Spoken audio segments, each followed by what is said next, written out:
Para sahabat, kita tahu ada di level bawah itu ada kelurahan dan desa.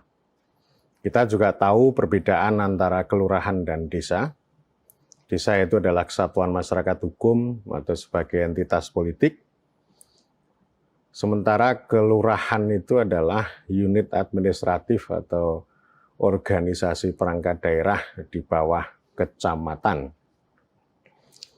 Tetapi di sisi lain kita juga sering mendengar sebuah narasi bahwa desa itu jauh lebih dulu ada, ya, lebih hadir lebih duluan daripada kelurahan, bahkan negara dan kota. Lalu kemudian ini dari hari ke hari jumlah kelurahan itu semakin bertambah.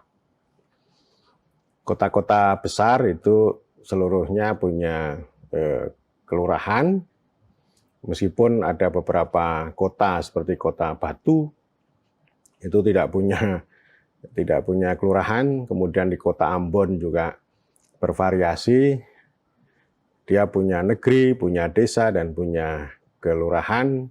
Sementara kalau kota besar di Jawa seperti Jakarta tentu semuanya adalah kelurahan. Demikian juga Bandung, kota Yogyakarta, kota Surabaya, kota Semarang, kota Surakarta, semuanya adalah kelurahan. Ini menimbulkan pertanyaan, apakah kelurahan-kelurahan ini dulu desa juga? Kalau itu betul, bagaimana proses perubahan dari desa menjadi kelurahan? Atau paling tidak ini bagaimana genealogi kemunculan perkembangan kelurahan yang dulu adalah desa. Saya ingin mengatakan begini para sahabat, bahwa perbedaan antara desa dan kelurahan ini itu bukan hanya perbedaan soal status, kedudukan, fungsi, dan sebagainya, tetapi ini terkait dengan soal formasi negara. Dan ketika kita berbicara tentang formasi negara, berarti juga berbicara tentang citizenship, tentang kewargaan. Dan ketika saya berbicara tentang argumen itu, saya akan mengkaitkannya dengan ini ya, direct rule dan indirect rule, yang kemudian di-Indonesiakan menjadi pemerintahan langsung dan pemerintahan tidak langsung. Itu kita kenal dalam literatur atau paling tidak dalam studi kolonialisme. Itu menyebar di seluruh penjuru dunia. Pemerintahan langsung itu artinya berpusat pada negara. Artinya negara itu semuanya dimasukkan ke dalam tubuh negara, ada birokratisasi, tidak ada kekuasaan lokal, jadi hanya ada kekuasaan tunggal.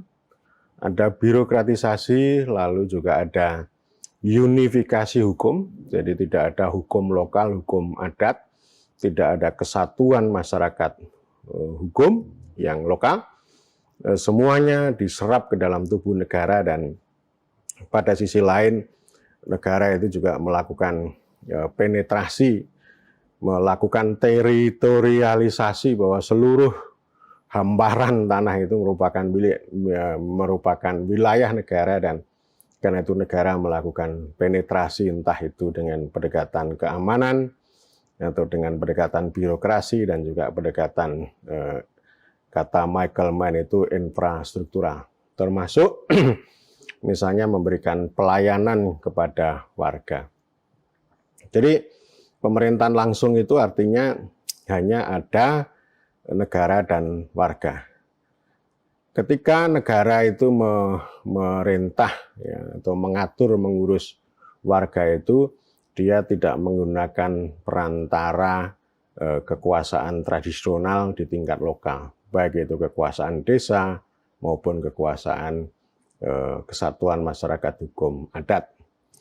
Kalaupun di level daerah itu ada struktur, ya, tapi itu struktur modern yang sudah dibirokratisasi, dan itu menjadi bagian dari negara untuk menjalankan kontrol menjalankan kontrol terhadap wilayah maupun terhadap warga. Yang menjadi contoh pemerintahan langsung ini adalah Eropa, negara Eropa yang sering disebut sebagai Leviathan liberal. Leviathan itu dari Thomas Hobbes ya, monster ya.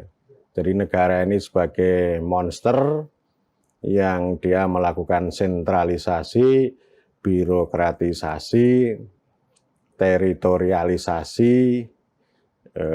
integrasi, koersi gitu, unifikasi hukum, bahkan juga melakukan penetrasi terhadap wilayah dan warga itu tadi. Ya, tujuannya adalah untuk law and order dan yang kedua adalah untuk welfare. Termasuk juga untuk keadilan bagi warga negara.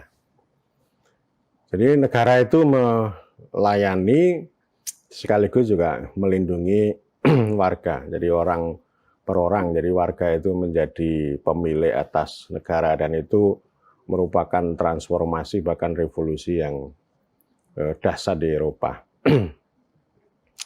Hukum-hukum lokal termasuk kesatuan masyarakat hukum, desa itu dilenyapkan lalu semuanya diserap ke dalam tubuh negara melalui tangan birokrasi sebagai aparat sipil negara dan yang terjadi adalah hubungan antara negara dan warga. Tentu ada community ya, tentu ya, tetapi community ini tidak lagi menjadi organisasi kekuasaan, bukan lagi kesatuan masyarakat hukum.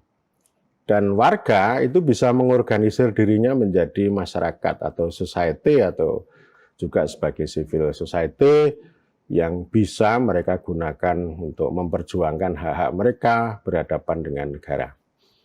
Ya, itu namanya pemerintahan langsung itu begitu dan tentu penguasa kolonial Eropa itu ketika datang ke belahan lain dunia, itu baik itu di Amerika Latin, Amerika Selatan, Afrika, dan Asia, itu kan mereka itu membawa misi peradaban gitu ya.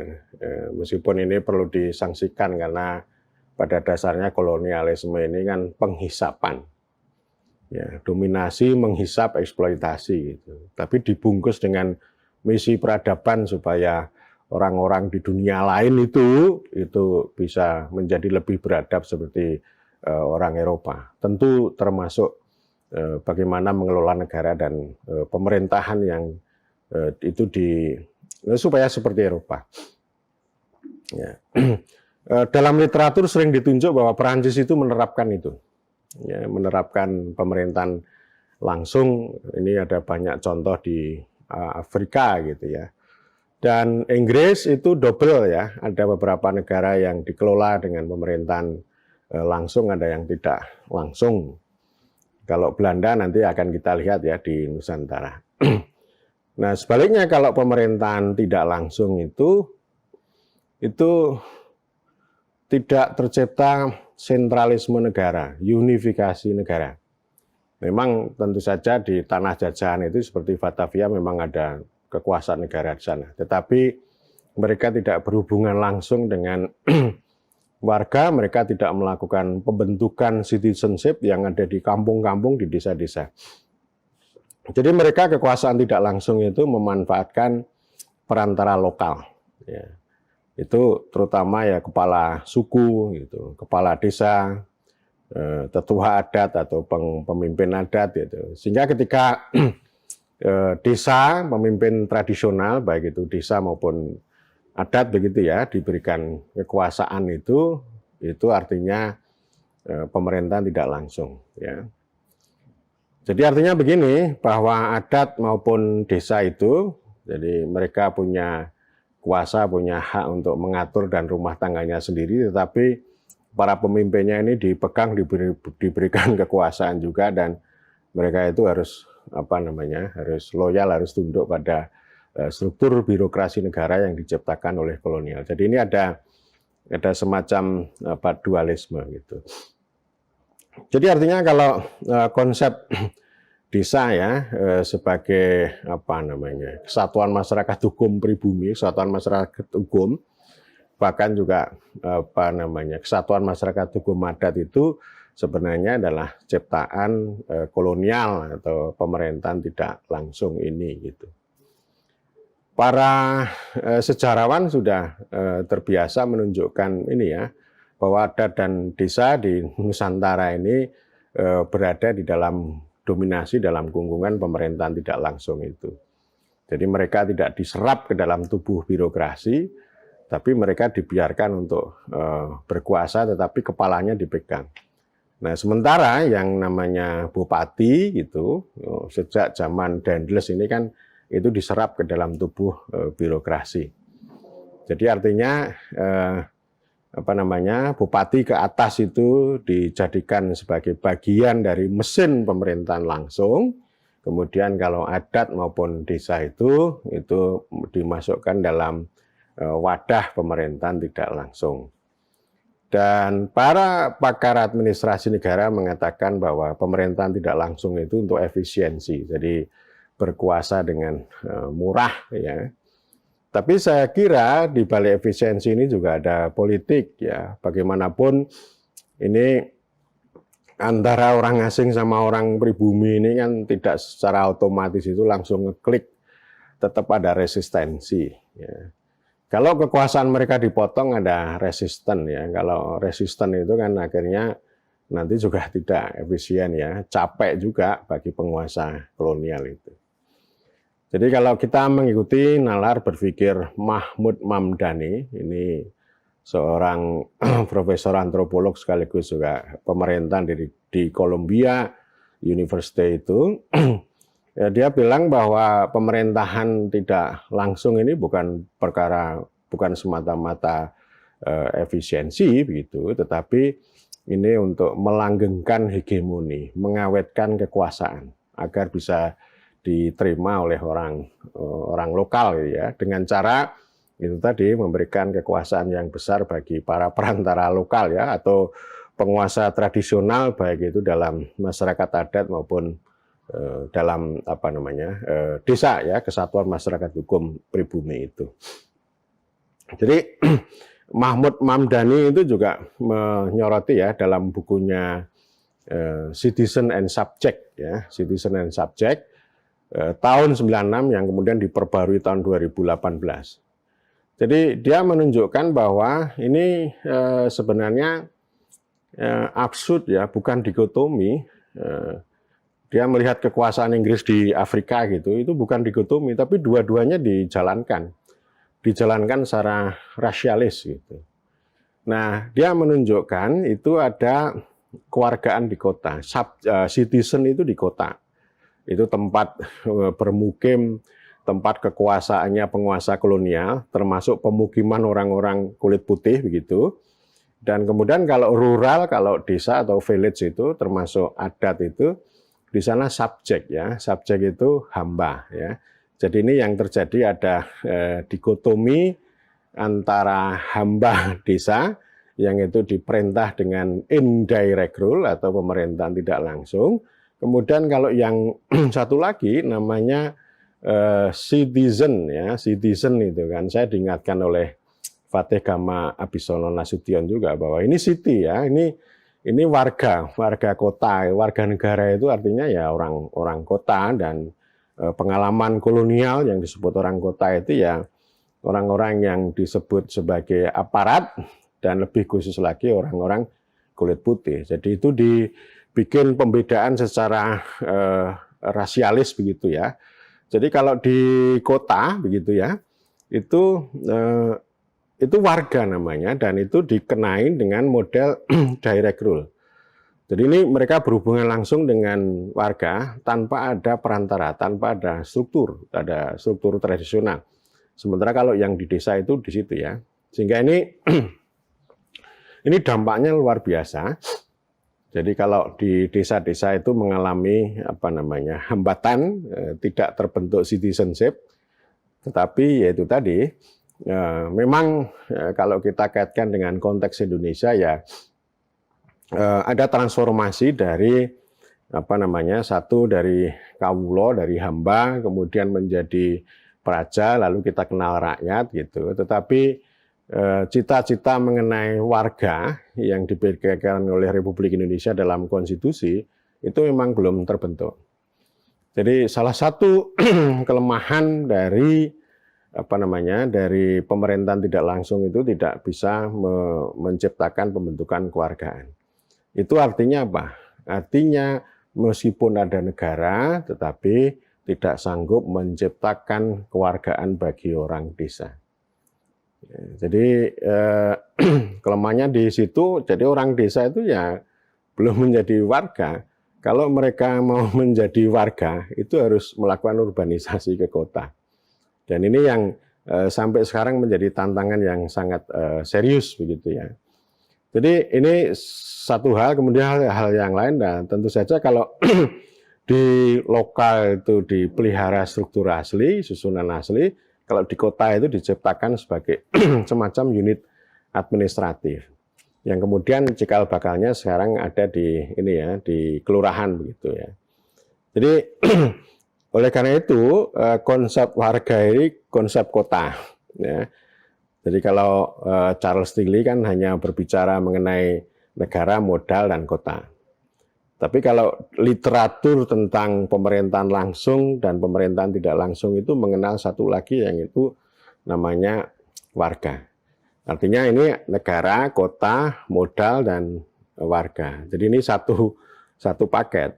Artinya kalau mau menjadi warga itu harus punya modal, harus di kota gitu. Artinya secara lebih mikro lagi, ya orang mau menjadi warga itu ya harus bekerja atau berusaha. Nah di desa itu nggak ada di situ. Meskipun desa itu menghasilkan hasil bumi yang banyak, tapi kan disedot masuk ke dalam kota. Di sana tidak diciptakan semacam pembentukan modal yang bisa membuka lapangan pekerjaan atau kesempatan berusaha bagi orang desa. Sehingga ini citizenship ini menjadi tantangan yang sangat serius ya. Kalau kita punya negara, mau tidak mau kita harus membuat atau menciptakan kewargaan. Nah, oleh karena itu, mengapa banyak orang mengatakan bahwa negara-negara sejak zaman kolonial sampai zaman sekarang ini, itu belum menjadi negara dalam arti yang sesungguhnya, tapi hanya sebagai kesatuan politik gitu. Ya, ini di situ ya. Dari Mahmud Mamdani itu di situ, dan memang ini ya dualisme atau istilah dia itu negara ganda. Jadi artinya pemerintahan langsung dan tidak langsung ini tidak dikotomi, tapi ada pemerintahan tidak langsung diterapkan untuk desa, pemerintahan langsung diterapkan untuk kota gitu ya. Dan kota itu berkaitan dengan tadi pembentukan atau formasi negara atau kapital begitu. Ya, dan ini konsep pembedaan ini ya antara citizen kota dengan hamba desa ini sebenarnya bukan hanya fenomena kolonial, tapi sebelumnya juga sudah ada. Di masa pra-kolonial itu memang ya dulu semuanya itu naluri manusia, membuat masyarakat, membuat desa. Lalu lama-kelamaan ini ada orang-orang kuat yang pengen membuat konsolidasi, lalu membentuk kedatuan atau kerajaan-kerajaan kecil begitu ya. Dan kalau kita lihat ya munculnya negara-negara kerajaan di Jawa Timur misalnya, termasuk Majapahit itu, sebelum Raden Wijaya mendirikan Majapahit ya di situ sudah ada desa ya. Dan kemudian karena ini muncul orang baru, membuat struktur yang besar begitu, mulai dari kecil lalu menjadi besar. Nah lalu desa ini minggir, ya dari Wanua ini minggir, saya udah cerita di Wanua, minggir menjadi tani, menjadi dapur gitu. Lalu akhirnya apa, di kota itu, di kota Praja atau di istana itu nggak ada desa lagi. Ya, dan itu langsung di bawah kekuasaan raja gitu.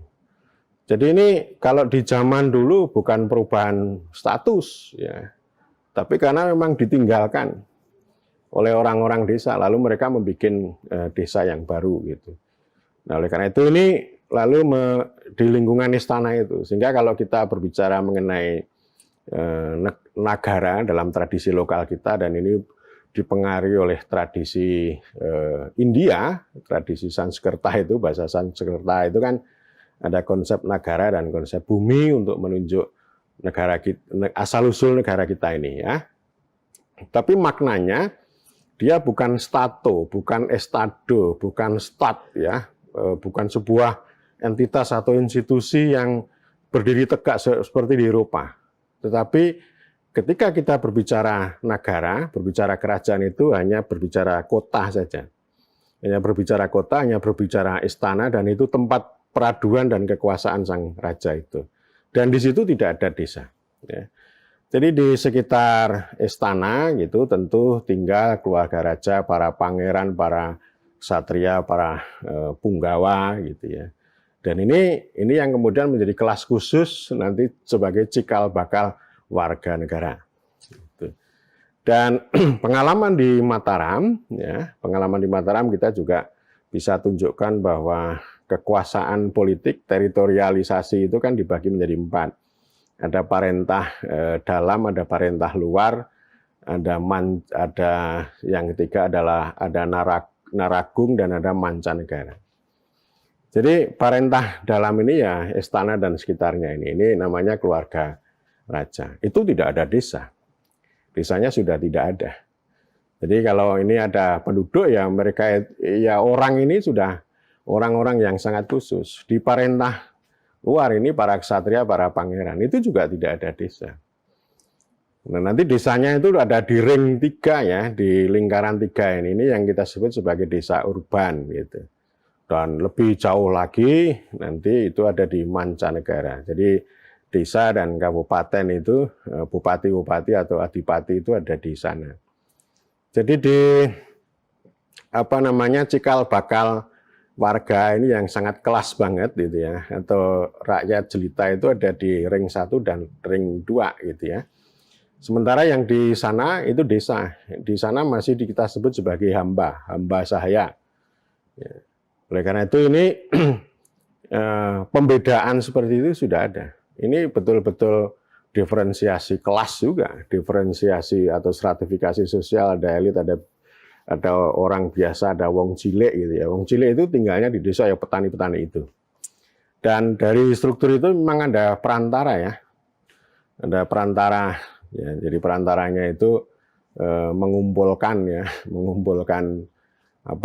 upeti pajak dan kerja bakti secara gratis atau pancen kalau bahasa Perancisnya disebut sebagai corvée atau rodi ya.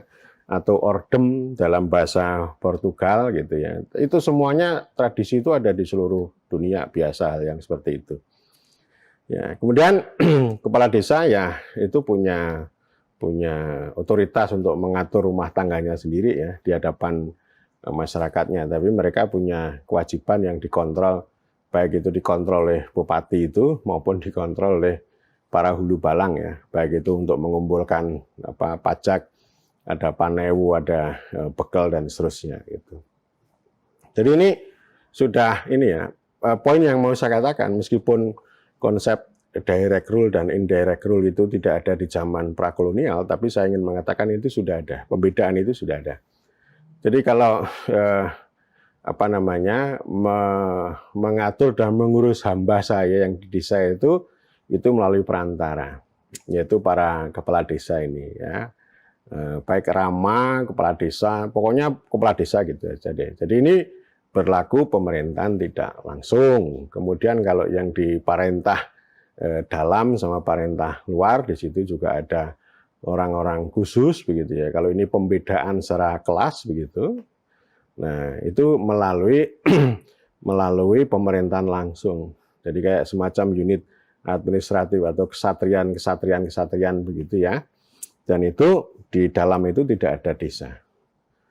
Dan meskipun itu konsep indirect rule, direct rule itu ada di dunia, tapi saya kira ini pola ini universal juga ya. Artinya apa yang terjadi dengan kerajaan di tempat kita, saya kira juga terjadi di tempat-tempat lain. Nah, datangnya kolonialisme dan sekaligus juga menghasilkan pengetahuan maupun praktek ya, indirect rule dan direct rule itu menambah diferensiasinya, pembedaannya semakin banyak. Tidak hanya rakyat jelita dan rakyat jelata, tidak hanya orang-orang istimewa yang punya privilege yang ada di kota dan sekaligus juga hamba saya di desa, tetapi ini juga berlaku model rasialisme. Ya. Jadi kita zaman kolonial Belanda kan diciptakan ada struktur birokrasi. Birokrasi pun dibagi menjadi dua. Ada birokrasi pribumi yang disebut dengan pangreh praja. Ini para bupati yang dulu diserap gitu. Ini penguasa lokal yang diserap ke dalam tubuh negara. Itu disebut sebagai Inlandsbestuur. Kemudian yang orang-orang Eropa itu yang Binnenlandbestuur begitu. Nah, Binnenlandbestuur ini para orang Eropa ini ada di kota-kota, ya di Jakarta, di kota Jogja gitu ya, kota Surabaya ini mereka memerintah secara langsung. Jadi hukumnya, aturannya berbeda. Itu rasialis banget gitu. Ini yang saya sebut sebagai cikal bakal citizen, orang-orang kota, warga negara itu ya di lingkup kota itu. Di sini nggak ada desa, ya, sama juga ini meneruskan apa yang sudah ada di zaman prakolonial. Kalau desa itu diterapkan pemerintahan tidak langsung. Jadi artinya ini bukan persoalan semata-mata persoalan efisiensi begitu ya, tetapi ya itu untuk menciptakan satu formasi negara, dan ini kan kepentingannya kalau kota ini itu tadi ya. Ada kekuasaan negara, ada kota, kemudian ada modal, gitu. Lalu ada warga. Kalau warga ini kan tentu punya hak dan kewajiban. Kewajiban itu termasuk kepatuhan, gitu ya. Kalau di sana itu tempatnya berbeda. Kalau di hamba saya ini pasti ada resistensi, ada banyak hal yang itu menimbulkan gejolak. Sehingga mengapa para sejarawan itu menunjukkan bahwa setiap pergulakan gitu ya, setiap perang termasuk perang Jawa itu akan selalu melibatkan desa, dan tempat pertengkaran, konfliknya, bahkan pertumpahan darah itu ya ada di desa-desa itu. Ya, jadi ini dual ya, artinya kalau kita ngomong pemerintahan langsung itu ya tidak hanya desa, tapi juga adat. Jadi ini kan istilah kesatuan masyarakat hukum adat ini kan juga ciptaan kolonial. Tapi yang ini juga kolonial. Ya, jadi artinya kalau ada seorang profesor administrasi negoro mengatakan bahwa desa sekarang ini, pemerintahan desa ini palsu, warisan kolonial gitu, ya itu beliau itu sebenarnya sedang menggunakan perspektif kolonial, tapi ngomong kolonial. Jadi seperti maling teriak maling gitu, atau orang salah tapi menyalahkan orang lain juga gitu. Jadi ini kan semuanya ya kolonial. Ilmu administrasi negara, ilmu hukum, termasuk ilmu pemerintahan itu semuanya adalah kolonial juga. Ya. Jadi pemahaman kita tentang pemerintahan, ya, tentang birokrasi itu sangat kolonial. Pemerintahan dimaknai sebagai bestur dan itu ada pengalamannya gitu, itu sangat kolonial. Termasuk pengetahuan kita tentang negara, ya, itu sangat kolonial. Jadi artinya begini, kalau misalnya profesor itu mengkritik bahwa mengkritik bahwa desa ini pemerintahan tidak langsung, seharusnya ya berpikirnya pemerintahan langsung. Pemerintahan langsung itu artinya dia tidak semata-mata diciptakan menjadi daerah otonom tingkat 3 gitu ya. Tapi dilenyapkan saja gitu. Jadi artinya kalau orang mengkritik pemerintahan tidak langsung karena katanya itu kolonial, dan sebaliknya ketika mendukung pemerintahan langsung itu juga kolonial juga. Ya, Binnenlandbestuur itu kan itu pemerintahan langsung, itu juga kolonial gitu. Jadi artinya begini. Kalau kita mau mengkritik kolonialisme, itu jangan pakai modernisme, ya, jangan pakai pemerintahan modern gitu, administrasi negara yang modern begitu, itu kolonial juga. Nah, oleh karena itu, kalau kita mau mengkritik kolonialisme, ya gunakanlah perspektif pasca kolonialisme. Ya, pasca kolonialisme itu silakanlah profesor yang begitu-begitu silakan membaca literatur postkolonial. Itu saya kira banyak dan saya tidak akan berbicara pada kesempatan sekarang. Itu. Ya, dan saya mau cerita ini ya, mau cerita bagaimana di zaman kolonial itu mulai dibedakan itu ya. Jadi pemerintahan langsung ya ada, pemerintahan tidak langsung ya ada. Ini ada contoh dan pemerintahan langsung itu nanti implikasinya pada pembentukan kelurahan. Paling tidak cikal bakal embrio pembentukan kelurahan dan pelestarian desa ya. Kalau desa dilestarikan sebagai bagian dari formasi pemerintahan tidak langsung. Ini contohnya di kota Surabaya, ya, kota Surabaya. Ini ada skripsi yang ditulis oleh Sugianto namanya, masih pakai ejaan lama, Sugijanto. Judul skripsinya Peralihan Desa Menjadi Kelurahan di Kota Madya Surabaya. Ini di Fakultas Hukum Universitas Airlangga tahun 82. Mudah-mudahan beliau Pak Gianto ini masih masih sugeng, masih segar bugar ya. Ini informasinya cukup berguna. Jadi ini di skripsi ini menceritakan begini nih ya, setelah undang-undang desentralisasi ya, undang-undang tahun 900-an awal termasuk IGO, Enlans, Gemente, Ordonansi tahun 1906 ya. Ini yang ngomong tentang Gemente maupun desa di Jawa dan Madura. Jadi ini ada sebuah informasi begini. Berdasarkan keputusan Residen Surabaya tanggal 17 April tahun 1914 nomor 2 garis miring 24, daerah Gemente ya, saya nggak ngerti bacanya, Gemente atau Gementi Surabaya yang terbagi atas 25 Wijken ya. Wijken itu kayak daerah wilayah administratif. Kalau sekarang ya ini cikal bakal kelurahan ya, meskipun kelurahannya itu sebenarnya sudah lama di zaman prakolonial, tapi ini konstruksi kolonial, Wijken ya, WIJKEN, ya, 25 Wijken dan masing-masing kemudian diperintah atau dipimpin, dipimpin oleh Wijhof ya, Wijhof, bahasa Belanda saya nggak ngerti. Lalu berkembang lagi dari 25 menjadi 26 Wijken. Ya, ini daerah administratif dan ini penulis skripsi ini juga mengatakan begini, namun di samping itu masih terdapat juga desa otonom, Enlans Gemente. Sehingga di wilayah Gemente Surabaya dikenal adanya daerah otonom Gemente Surabaya yang tunduk pada hukum barat. Ya, jadi Wijken itu hukum barat, ya, ini daerah di kota, di orang-orang yang tadi rasialis tadi, orang-orang bule. Dan daerah otonom desa yang tunduk dan berdasar pada hukum adat. Jadi ini sudah dualisme ya. Jadi artinya desa itu menggunakan skema pemerintahan tidak langsung, kemudian yang Wijken itu pakai pemerintahan langsung. Jadi artinya kalau kita mengkritik pemerintahan tidak langsung, itu kan berarti kita setuju pada Wijken juga. Ya, artinya Wijken ini juga kolonial, desa juga kolonial, gitu, sama juga gitu. Itu kan sama-sama kolonial juga. Ini cikal bakalnya saya tidak membaca lebih panjang lagi soal ini dan ada perkembangan penting itu tahun 50. Tahun 50 setelah kita merdeka itu ada Undang-Undang 16 tahun 50 itu tentang pembentukan kota-kota besar di Jawa, kecuali DKI ya. DKI ada undang-undangnya sendiri. Kemudian ini ada Jawa Barat, Jawa Tengah, Jawa Timur, sama daerah istimewa Yogyakarta, pembentukan kota-kota besar itu. Ya ada Bandung, Semarang, Surakarta, dan seterusnya gitu. Ada daftarnya di undang-undang itu.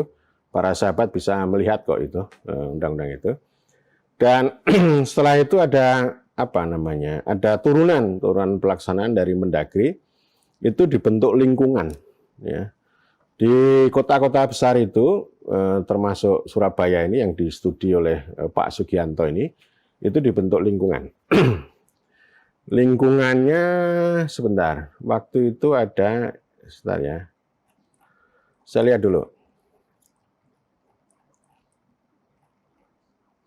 Oke.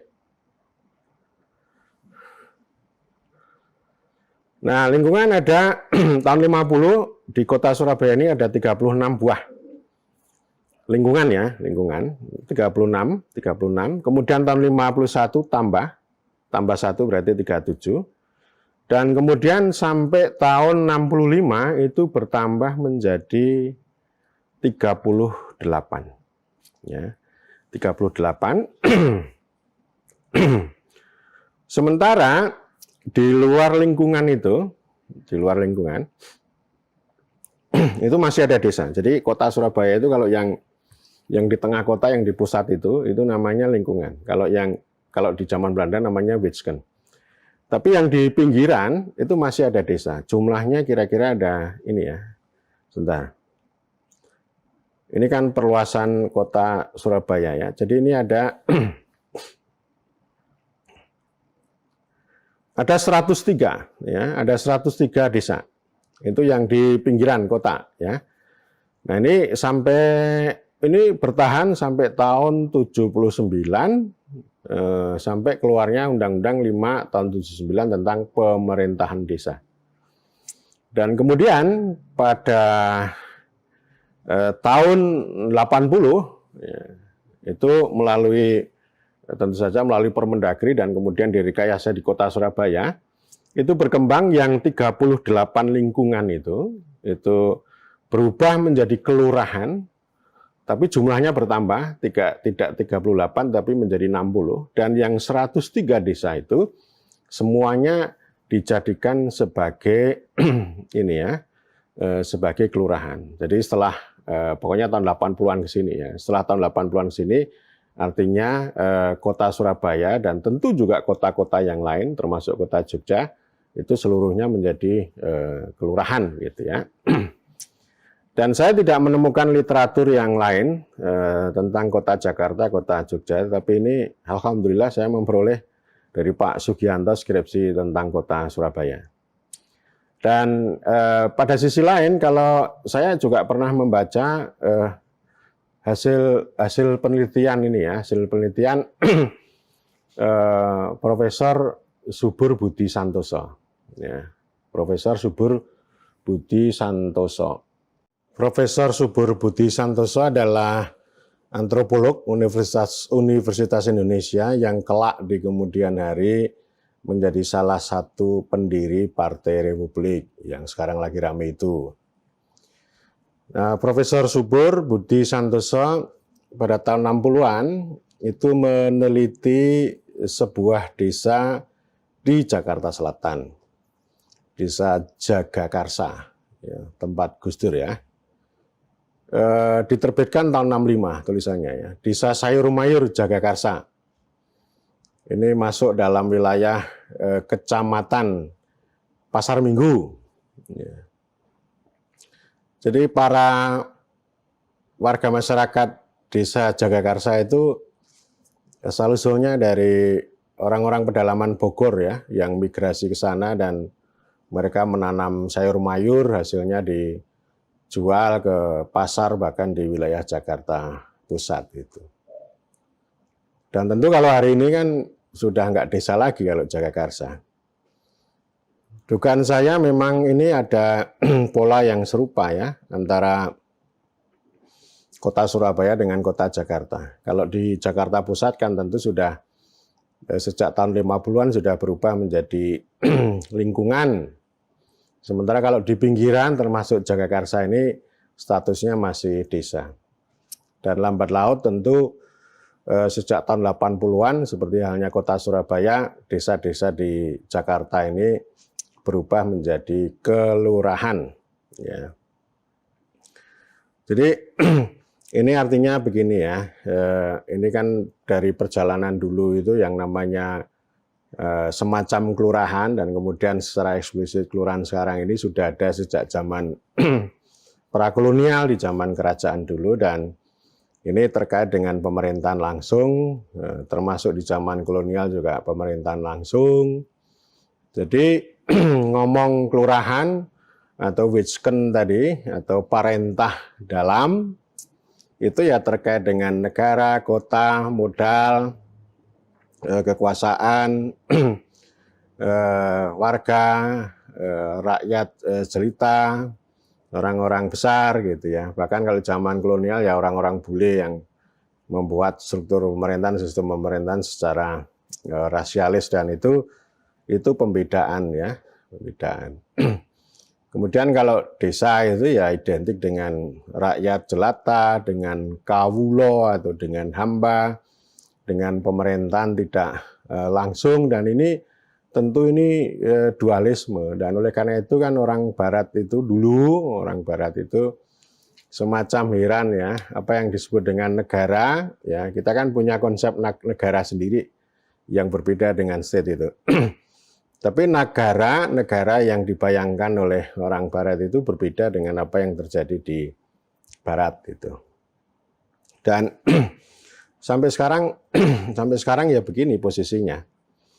Jadi artinya kalau kita menemukan kewargaan, tidak hanya KTP ya, artinya warga yang full, yang bisa bekerja atau bisa berusaha, lalu bisa membayar pajak dan sebagainya, itu orang-orang di kota itu, atau di kelurahan ya, yang dibentuk dengan pola pemerintahan langsung itu.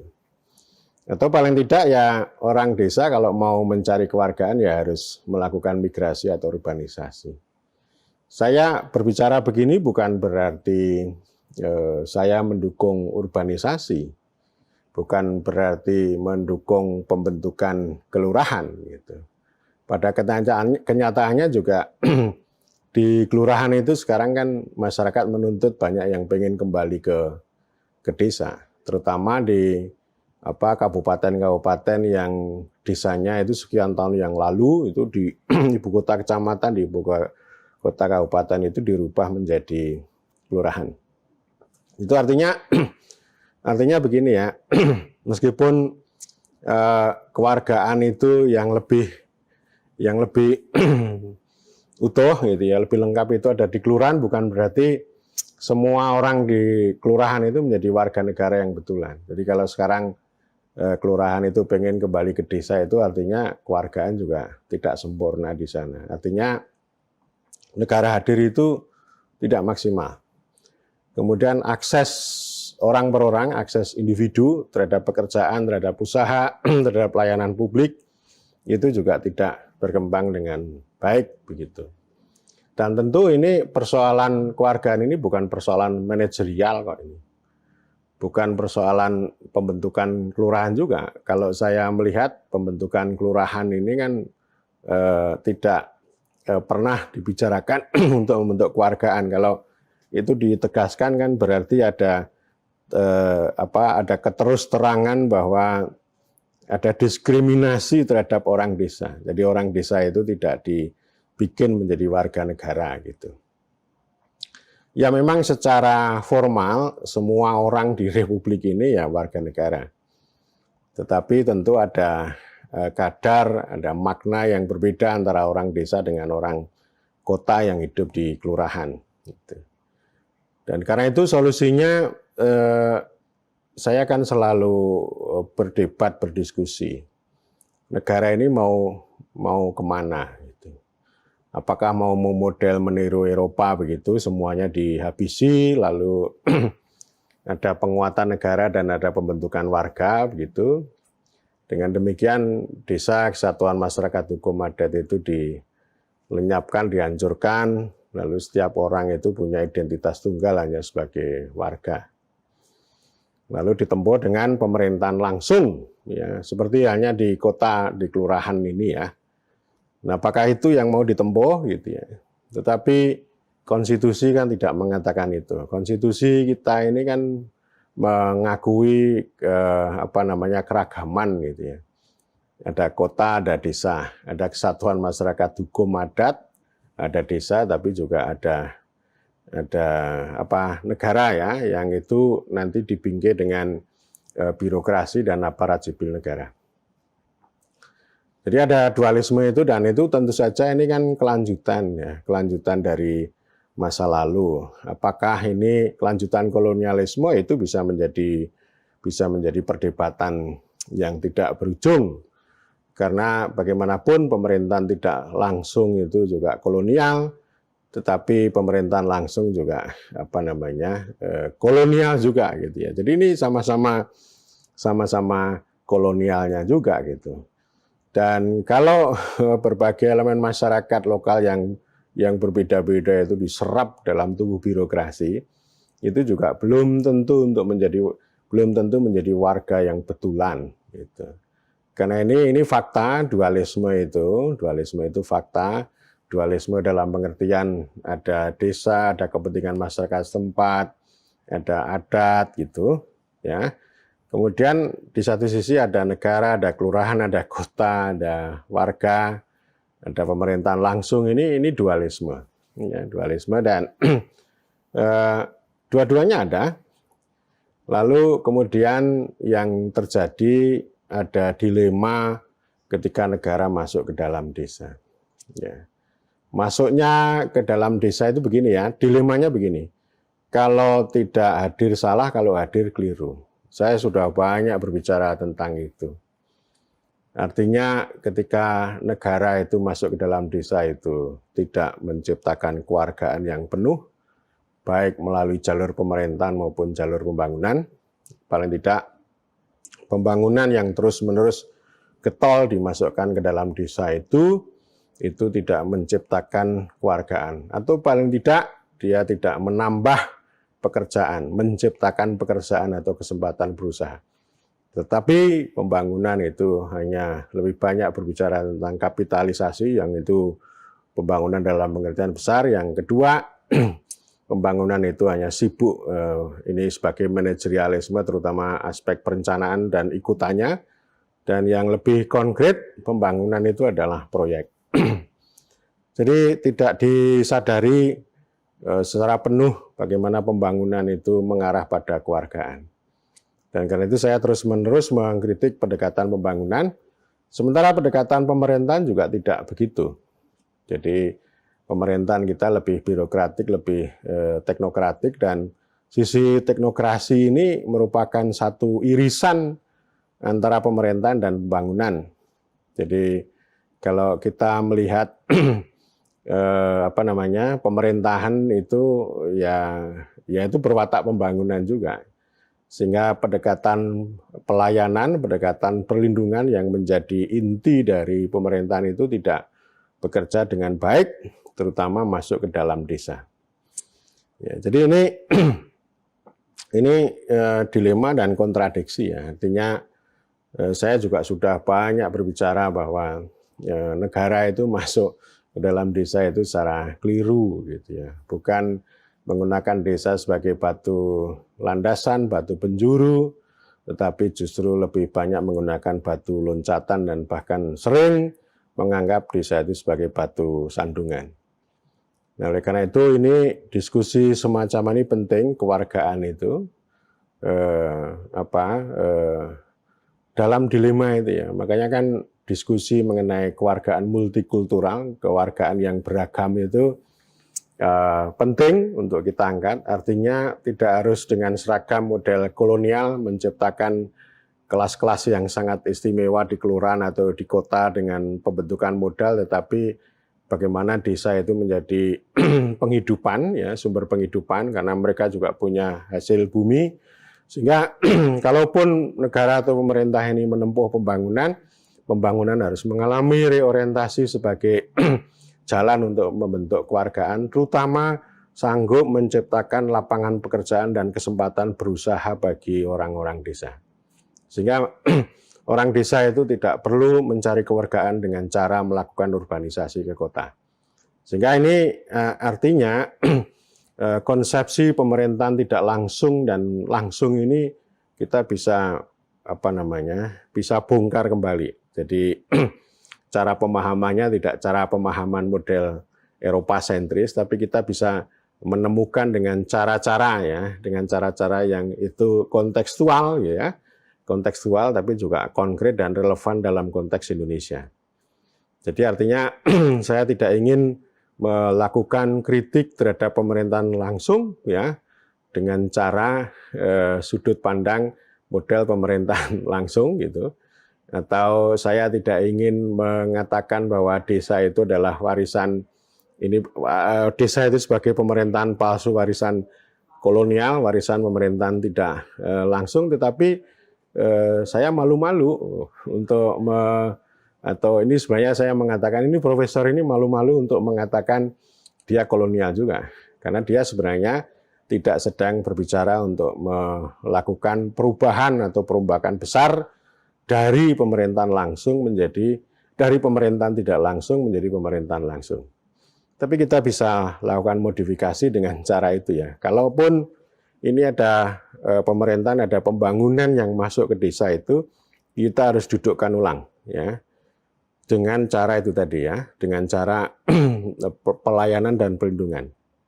Saya kira konsep pembangunan infrastruktur itu juga menarik ya. Ini salah satu poin aja karena infrastruktur yang masuk ke dalam seluruh penjuru negeri ini itu ada argumen-argumen dari presiden yang terus berkembang ya. Mula-mula infrastruktur untuk pertumbuhan ekonomi ini yang sangat konvensional teknokratik, kemudian berkembang infrastruktur sebagai politik, artinya untuk mempersatukan daerah, mempersatukan Indonesia, dan yang ketiga ini infrastruktur juga digunakan untuk untuk keadilan sosial bagi seluruh rakyat Indonesia. Dan itu pandangan seperti itu dulu pernah disarankan oleh sosiolog Ignaz Gleaden, karena bagaimanapun di kampung beliau di Flores gitu ya. Dan tentu juga di kampung-kampung yang lain di seluruh penjuru negeri ini sudah sekian lama tidak mempunyai infrastruktur ya. Infrastruktur itu bagian dari menciptakan kewargaan juga gitu.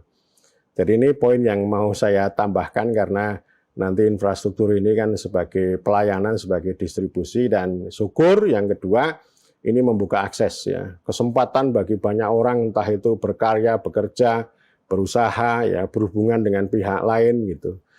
Jadi Ignaz Gleaden kan menyampaikan kritik ya bahwa teknokrat Orde Baru itu kan memandang infrastruktur itu dengan cara logika ekonomi ya. Logika ekonomi itu artinya membangun, karena infrastruktur itu sangat mahal, maka yang dibangun ya dengan prinsip efisiensi. Yang dibangun hanya infrastruktur Jawa dan kota-kota besar.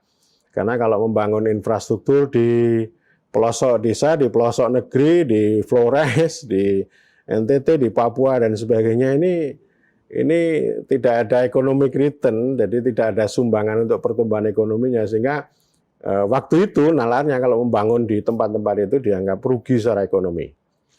Ya kemudian yang ditempuh oleh Presiden Jokowi itu kan mengarah ke sana ya. Jadi saya pun juga mengatakan bahwa kalau orang atau warga melewati jalan yang jelek gitu, itu pasti punya imajinasi bahwa pemerintahan atau negara kita ini tidak menarik atau jelek, dan itu menimbulkan distrust ya. Distrust itu tentu saja juga mengurangi atau menghambat pembentukan kewargaan. Jadi ada infrastruktur, ada kesempatan bekerja, ada kesempatan berusaha, kemudian akses ya, akses orang-orang desa itu terhadap berbagai hal ya, terutama akses orang desa itu terhadap negara hadir. Jadi artinya ada supply negara hadir, entah itu dengan pelayanan, dengan perlindungan, lalu ada akses ya. Artinya pembentukan kewargaan orang desa itu tidak harus melalui urbanisasi, tidak harus melalui kebijakan yang bias kota, gitu, tidak harus melakukan pendekatan yang rasialis, yang diskriminatif, antara orang kota dengan orang desa, antara rakyat jelita dengan rakyat jelata, tapi ya kita semuanya adalah warga. Warga itu bisa menembus, bahkan konsep warga itu juga bisa melampaui atau beyond bangsa gitu. Kalau ngomong bangsa ini kan terlalu sensitif karena akan dilawankan dengan agama, dengan suku, dengan ras gitu. Tapi kalau warga ini kan tunggal nih ya. Jadi warga ini apapun sukunya, apapun daerahnya, apapun warna kulitnya, kita adalah warga Indonesia. Dan warga ini adalah pemilik atas negara. Dan untuk mewujudkan itu tentu kita butuh pemerintah yang kuat, pemerintah yang diperintah oleh rakyat dan pemerintah yang memerintah negara, lalu negara yang melayani dan melindungi warga. Dan ini tantangan yang terus-menerus, dan salah satu poin mengenai tantangan pembentukan kewargaan ini, ya itu dengan reformasi birokrasi. Para sahabat, jadi ini sebenarnya saya bicaranya tentang genealogi kelurahan, ya. Genealogi kelurahan ini ternyata punya kaitan besar dengan formasi negara, dengan pembentukan kewargaan gitu. Tetapi pada kesimpulan saya merekomendasikan bahwa pembentukan kewargaan bagi orang desa tidak harus dengan cara mengubah status dari desa menjadi kelurahan, tetapi bagaimana negara hadir ke dalam desa itu dengan banyak hal yang tadi sudah saya sampaikan gitu ya. Dan poin penting lagi yang mau saya katakan bahwa kelurahan itu bukan fenomena hari ini gitu ya, dan itu sangat sangat bias, tapi itu sudah lama sekali, bukan hanya konstruksi kolonial dengan pemerintahan langsung dan tidak langsung, direct rule dan indirect rule, tapi itu sudah lama dan itu teruskan dari mulai zaman prakolonial, kolonial sampai hari ini gitu. Dan kita belum bisa keluar dari perangkap itu. Karena itu ini penting untuk kita sampaikan. Kita tidak harus ya dengan pembangunan lalu berubah menjadi kelurahan, bukan itu ya. Kita harus meletakkan pemerintahan dan pembangunan itu sebagai jalan untuk pembentukan kewargaan bagi orang desa. Terima kasih.